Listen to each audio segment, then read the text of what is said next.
I've got a tray, 128 tray of, all these are cherry tomatoes. I've got some orange, yellow pear, sweet 100 cherry, tiny Tim, and small red cherry. The orange ones are called Sun Gold. Any tomato that's orange or yellow is lower in acid, so like it's not going to bother your tummy if the red tomatoes normally do. So these need to be transplanted up into a bigger pot. Usually with tomatoes, I'll do like a deep 4-inch pot in order to have them have space for root growth in the greenhouse, because we keep them in there until Mother's Day weekend. So these were planted, I always put the date on the back of the tag, 3/9, so 3 weeks ago, 4 weeks ago. It's almost April.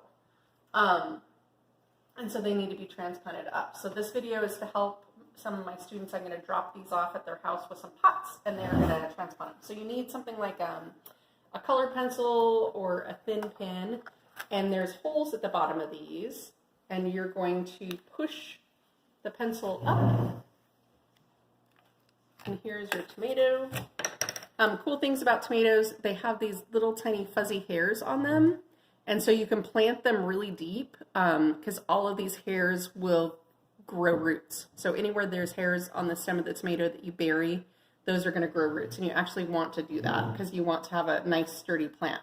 So I'm going to make a hole. The hole's going to be a little bit bigger than this root ball. I'm going to place it in there. I'm going to bury it deep because I want to make sure that the plant is buried up until the first set of leaves. So then after it is planted, it gets a tag so that people can see what type of tomato it is. I will do 2 more. All right, so pop this guy up. Grab onto them.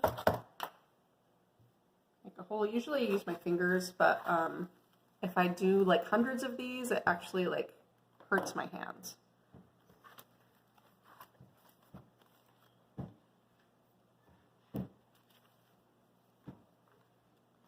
Okay, that one is ready. Then one more. And Sun Golds are actually my favorite flavored cherry tomato. They're really, really sweet, and they're prolific, which means you get a lot of tomatoes on your plant. And we just go out to the garden and pop them into our mouths as we're out there picking other tomatoes and stuff. And on the tag, it'll tell you that it matures in 57 days, which means from the time you plant the seed, you're going to get fruit in 57 days. Different tomatoes have different maturity dates, which it's nice to have a range so that you don't have all your tomatoes ripe at the same time. And that's it. That's from Mrs. Martin's Kitchen.